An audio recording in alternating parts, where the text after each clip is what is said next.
Alors, on va créer notre première task qui, cette fois-ci, va nous permettre d'exécuter véritablement une tâche particulière ici qui va permettre de compiler la syntaxe de Sass en CSS. Donc, si vous ne connaissez pas Sass, je vais vous en faire la présentation rapide. Mais en gros, Sass, c'est une syntaxe qui va permettre d'écrire des feuilles de style plus riches, plus flexibles et surtout plus scalables et mieux maintenables pour créer une architecture CSS, pour créer une meilleure architecture de vos feuilles de style dans vos projets web.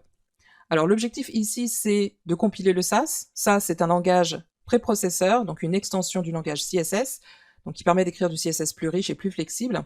Une extension de CSS avec des fonctionnalités étendues. Par exemple, on va pouvoir utiliser la syntaxe imbriquée, c'est-à-dire qu'on va pouvoir imbriquer les règles CSS les unes dans les autres en suivant exactement la même hiérarchie, organisation du Document Object Model. Vous voyez que lorsque vous avez les balises HTML qui sont imbriquées dans des éléments parents, on va pouvoir suivre la même syntaxe, la même hiérarchie et organisation, ce qui permettra d'écrire des feuilles de style plus lisibles et mieux organisées. On va pouvoir aussi écrire des variables, comme en langage de programmation, ce qui est très utile et efficace, puisque au lieu de répéter plusieurs fois les mêmes valeurs pour une propriété CSS, on va pouvoir stocker une valeur dans une variable et ensuite réutiliser cette variable, ce qui va permettre d'optimiser la rédaction et la maintenance des feuilles de style. Ce qu'il faut retenir avec ça, c'est que ça se rapproche aussi beaucoup de la syntaxe du langage de programmation. On va pouvoir utiliser également des fonctions et des mixins. Voilà, donc ça c'est une fonctionnalité étendue de Sass. Alors les mixins, il s'agit d'une fonctionnalité étendue de Sass, très intéressante puisque l'on va pouvoir définir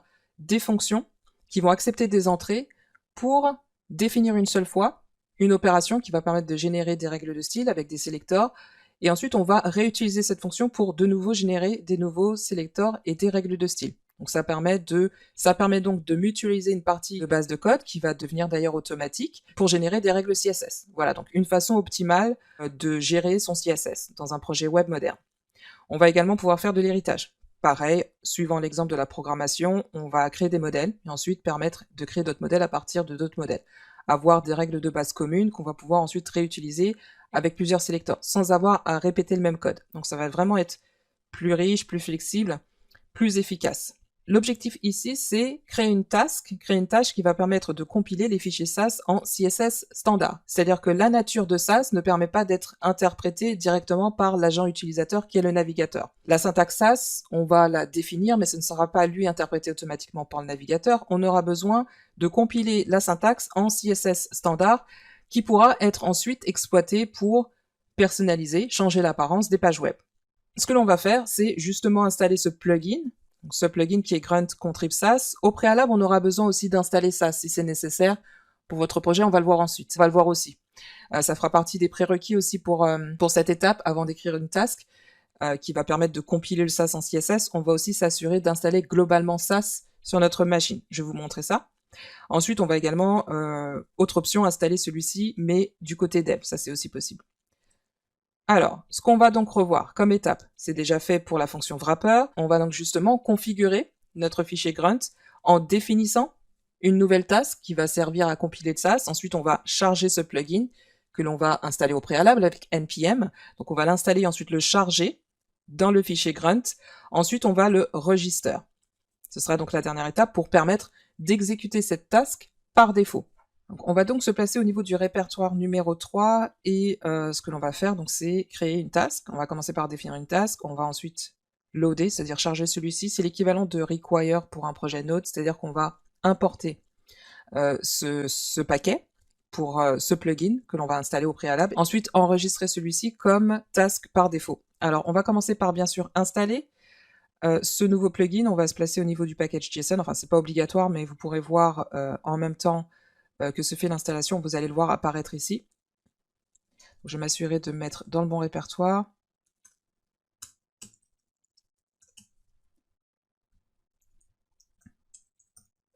Et le plugin que nous allons installer, ça va être Grunt Contrib Sass. Donc on va l'installer celui-ci au niveau des Dev Dependencies, pareil ici. Donc ça va être Grunt Contrib Sass Save Dev. Donc on commence par installer celui-ci pour ensuite configurer notre task. Donc on va le configurer ici, notre task, ça va être, on va utiliser cette méthode que l'on utilise à partir de l'objet grunt, et ça va être init config, qui va prendre un énorme objet, et c'est à l'intérieur qu'on va définir nos tasks. Voilà, donc je le place comme ceci. Ça va être la première étape de définir toutes les tasks dont on a besoin. Donc on va dans un format de clé, donc je vais d'abord définir celui-ci comme SAS. Ensuite, je vais définir, donc pas obligatoire, mais vous pouvez mettre des options. Ça peut être des options pour avoir une bannière. Et là, je vais préciser expanded, donc ça, ce sera le format dans lequel je vais choisir de générer la syntaxe CSS une fois que ça aura fini d'être compilé. Ensuite, on va préciser, le plus important, c'est configurer la compilation, donc gestion, manipulation des fichiers pour ensuite les compiler. Donc c'est avec cette clé files, et ça va être intégré dans un objet de type tableau. Donc on va préciser ici avec expand, donc là aussi on va le mettre, ça va être true. Ensuite on va préciser la localisation. Donc ça va être dans quel répertoire, on va le trouver dans SCSS, donc on va le créer, ce répertoire par la suite. On va trouver l'ensemble des fichiers SAS dans un répertoire SCSS. On va ensuite préciser la source, c'est-à-dire les fichiers, avec une extension, donc quel fichier on souhaite compiler. Donc la source, on va le préciser dans un tableau. Alors avec un wildcard, c'est-à-dire que ce sera tous les fichiers, donc avec Astérix, on va juste cibler tous les fichiers avec l'extension SCSS, donc peu importe le nom. Ça pourrait être main CSS, d'ailleurs on va mettre pour cet exemple main CSS, puisque c'est vrai que là pour l'instant on aura juste un exemple très simple et basique, qui va être de compiler un fichier, un seul fichier avec la syntaxe de SAS en fichier CSS. Ensuite, on va préciser la destination. Ensuite, on va trouver le fichier compilé dans un autre répertoire qui sera CSS. Voilà, donc là, on va indiquer répertoire avec la barre oblique. Donc, il s'agit d'un répertoire et c'est à l'intérieur que l'on va trouver nos fichiers CSS et on va aussi préciser l'extension, c'est-à-dire que ce sera des fichiers avec l'extension CSS, d'accord? Voilà pour la configuration ici de cette nouvelle task, donc il s'agit de SAS. Et bien sûr, on ne va pas oublier de load, c'est-à-dire que l'on va rajouter à la portée de ce fichier ce plugin grunt. Donc on va le faire avec grunt load npm task, avec un S. Et là, on va préciser grunt contrib SAS. Ensuite, dernière étape, on va register. Alors là, je vais enlever cet exemple avec default. Là, cette fois-ci, ce qu'on va faire, c'est véritablement enregistrer, inscrire des tasks. Et là, il s'agira de SAS. Voilà. Dernière étape, on va le register. Alors, on n'a pas encore de fichier SCSS. On va s'en occuper par la suite. Mais juste histoire de, on va faire un test.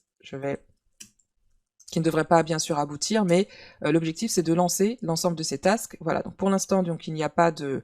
Il va bien sûr exécuter une task qui est SAS files, donc on peut préciser, voilà, files ici, voilà. Mais bien sûr, donc ce qu'on va voir comme exemple par la suite, c'est comment compiler des fichiers. Donc on va devoir créer un répertoire ici, qui va contenir les fichiers sources de type SAS, avec l'extension SCSS, pour ensuite les compiler en CSS. On fait ça ensuite.